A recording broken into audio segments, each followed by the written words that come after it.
Assalamualaikum warahmatullahi wabarakatuh. My name is Muhammad Mazhar Syamil bin Al-Zaki. My meeting number is AO190061. Okay, today I want to present for my part of our group assignment. And my part is introduction. Okay, as known as PBL, problem-based learning is one of the most effective learning for the group assignment. Okay, for this assignment, we have been instructed to solve the problem for the question by doing the experiment given. The question should be solved using the concept of problem-based learning, and it's related to the simple linear regression. Simple linear regression is a statistical approach for describing and investigating connection between two continuous quantitative variables. Which one variable is regarded as the predictor, explanatory or independent variable, and the other variable is denoted by is regarded as the response, outcome, or dependent variable. Since the other words are less widely used nowadays, we will refer to the variable found in this class by using the term predictor and response. The other terms are just mentioned so that you are aware of them if you come across them. Okay, for your information, simple linear regression get its name from the fact that it simply looks at one predictor variable. Okay, next is the way to solve it is to run an experiment for data exclusion, where the data to be taken is the distance the car traveled and the height of the ramp. The dependent variable is the distance and height of the ramp is made as an independent variable with a consistent rate of increase. Okay, with VN, we be able to know the relationship between the distance the car traveled and the height of the ramp to ensure it has strong or weak relationship through the use of formula or equation for find the coefficient of correlation values. In addition, we will also be able to predict the distance if the height of the ramp is set. I think that's all for me. We'll go through the next part by Izhar. Assalamualaikum warahmatullahi wabarakatuh. My name is Muhammad Izhar bin Nozhari, number matric AA190338. So I will present about my part, which is filler table. So in filler table have four things. Okay. So the thing is fact, idea, learning issues, and action plan or resource needed. Okay. So in fact, number one, the motion of toy car on a ramp. Okay. Number two, the relationship between distance traveled by car in cm unit and height of ramp cm unit. Number three, the increment of ramp height is consistent with time data. Okay. So in the idea, we found number one, measure the distance between the starting point of the car descending from the ramp and the stopping point of the car. Number two, the sum of the means is derived with the formula. So formula mean equal to sum of all data per n. Okay. Number three, the linear correlation coefficient for the data, and the formula is R equal to SXY per square root XXX SYY. Okay. Number four, the value of dependent variable. Use a formula dependent variable. Number five, record the time also when the experiment was conducted in unit S, second. Okay, learning issues from this fact and from this problem. Number one, what is the mean measure distance traveled by car? Okay. Number two, does the scatter diagram exhibit a linear relationship between two variables? Okay. Number three, what is the linear correlation coefficient for the data? Number four, what is the value of R and type of relationship is between height and distance? Number five, what is the speed of the car according to altitude if time recorded? Okay. So in action or plan and resource needed. Number one, record each reading measure. Number two, using the same material and equipment to obtain precision. Number three, statistic module slide. Number four, internet source from the Scribble and online study PSU.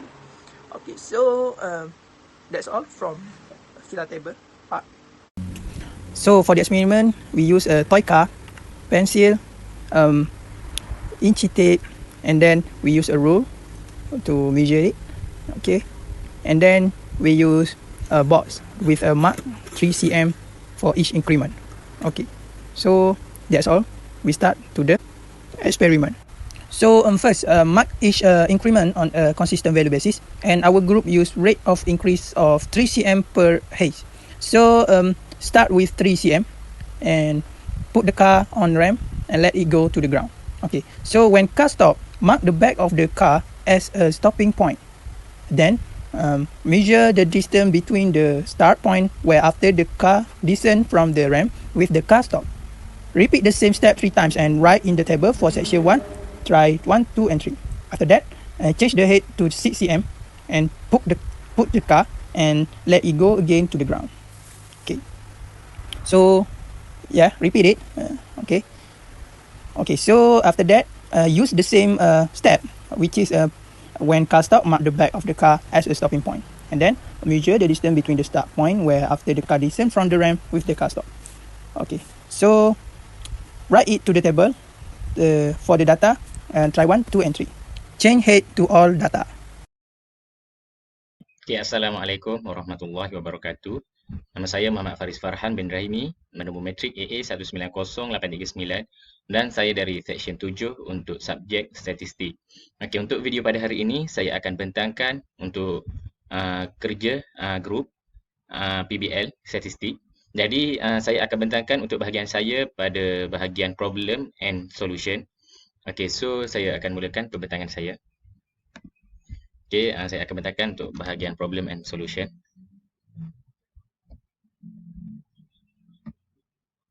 Okey, untuk soalan yang pertama, draw a scatter diagram of the mean measure distance travel by toy car versus height of ramp using Excel.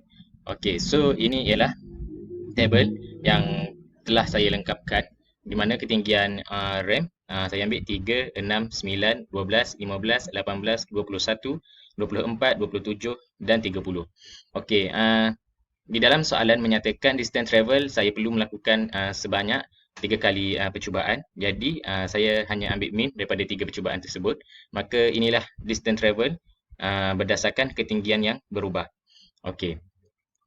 Ukuran semuanya dalam unit cm. Okey, setelah saya lengkapkan tabel ini, maka keluarlah scatter diagram seperti ini. Grafnya menunjukkan saya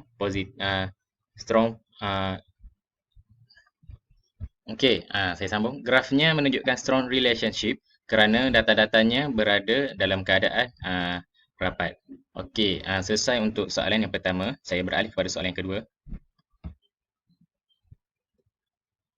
Okay, does the scatter diagram exhibit a linear relationship between two variables?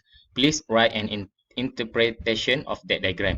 Soalan ini menyatakan adakah diagram tersebut menunjukkan linear relationship dan saya perlu menulis interpretation. Okay, does the scatter diagram exhibit a linear relationship between two variables? Yes, sebab grafnya menunjukkan kenaikan. Dan interpretation-nya ialah the sample variation in distance traveled by toy car can be explained by using the height of ramp to predict the distance traveled by toy car in the linear model. Okey, selesai untuk soalan yang kedua. Okey, untuk soalan yang ketiga, calculate the linear correlation coefficient for the data, interpret the given answer. Okey. Untuk soalan ini, saya perlu menggunakan formula-formula yang telah diajar di dalam bab yang ke-8. Maka untuk step yang pertama, saya perlu membuat table dan isikan untuk X, Y, X square, Y square dan XY. Okey, X mewakili ketinggian ramp dan Y mewakili distance travel by toy car. Okey, setelah saya siapkan semua, maka untuk step yang kedua, saya perlu masukkan ke dalam formula SSXX di mana jumlah X square tolak dengan jumlah X squarekan bahagi kepada N dan saya dapat 742.5. Okey, untuk formula yang seterusnya SSYY jumlah daripada Y square tolak dengan jumlah Y disquarekan bahagi dengan N dan jawapan saya dapat 67,707.676 dan untuk formula yang ketiga SSXY jumlah XY tolak dengan jumlah X darab dengan jumlah Y bahagi dengan N dan saya dapat 7,025.295. Okey, untuk Itu untuk step yang kedua. Untuk step yang ketiga, yang inilah coefficient of correlation, iaitu R equal to SS XY bahagi dengan square root of SS XX darab dengan SS YY. Okey, saya dapat jumlah R ialah 0.991. Maka disebabkan R-nya berada dalam lingkungan 0.5 kepada 1.0, maka apa yang saya dapat interpretkan ialah strong positive linear relationship. Okey. Selesai untuk soalan yang kedua. Soalan yang kedua. Soalan seterusnya, find the least square regression line, sketch the line. Okey, untuk yang ini saya perlu mencari y equal to mx plus c. Maka B1 mewakili gradient dan B0, beta 0 mewakili y-intercept. Okay, apa yang saya dapat untuk gradient ialah 9.5 menggunakan formula SSXY bahagi dengan SSXX. Dan untuk y-intercept saya menggunakan y bar minus dengan B1 x bar. Dan untuk y bar jumlah keseluruhan y bahagi dengan n. Dan untuk x bar jumlah x bahagi dengan n, dan saya dapat negatif 0.583, dan saya dapat equationnya ialah y equal to negatif 0.583 plus 9.x, dan melalui equationnya itu saya telah sketch the graph, dan inilah graph linear yang saya dapat untuk least square regression line. Okey. Untuk soalan yang terakhir, predict the value of the mean measure distance travel by toy car when the height of ramp is 200 cm. Maka di sini menyatakan x ialah equal to 200, dan saya masukkan nilai x 200 ke dalam equation tadi, y equal to negatif 0.583 plus 9.5 darab dengan 200. Saya masukkan, maka jawapan yang saya dapat, apa yang saya dapat predikkan untuk value of the mean measure distance travel ialah 1899.417 cm. Okey, itu sahaja yang saya dapat bentangkan bagi bahagian problem and solution. Sekian, terima kasih. Assalamualaikum warahmatullahi wabarakatuh. Assalamualaikum warahmatullahi wabarakatuh. My name is Muhammad Arif bin Wan Kamluddin, metric number 8191965. Okay, for the discussion based on the result, we can see from the scatter graph and the table that have been recorded, the data are directly proportional. It is because when the height road increase, the distance that the car can move increase. The distance of the car can move is greatly affected by the height of the road. From this experiment, we can know that the questions are related to our syllabus studies, which is simple linear regression. The data of the height road is independent variable, which is the input value, and the distance that the car can move is dependent variable, which is the output value. Coefficient of correlation must be -1 to +1, and it measures degree of association that we get by using formula of coefficient of correlation, R equal to SSSY over square root SSXSSYY. And the value that we get, the value of the R is 0.991, where it is increasing degree of positive correlation. From the graph and value of coefficient of correlation, that is the strong positive linear relationship type for graphical method. Assalamualaikum warahmatullahi wabarakatuh. My name is Syafiq Imam bin Suzaha, number matric AA190001. I'm from section 7 for subject statistics. Okay. Now I want to present my part, which is the conclusion. Okay. In conclusion, our group has gathered a lot of information on a given topic. Based on this study, we need to get information about the height of the ramp and the distance moved beyond ramp by using a toy car. The toy car use must be the same mass from the beginning of the experiment to the end of the experiment. This topic was introduced to determine how road height can affect toy car distance. The result we obtained was that if the height of the ramp increased, then the distance of movement outside the ramp by the toy car also increase. Other than the height, the slope or the car route, the height, the speed produced by the car. So there will be more kinetic energy transferred to the car and the car will move along. Thus, the kinetic energy is calculated from the mass of the object and its velocity. The higher the ramp, the faster the object roll or slip down the ramp, assuming the mass of the object remain the same. Okay, that's all from me. Thank you.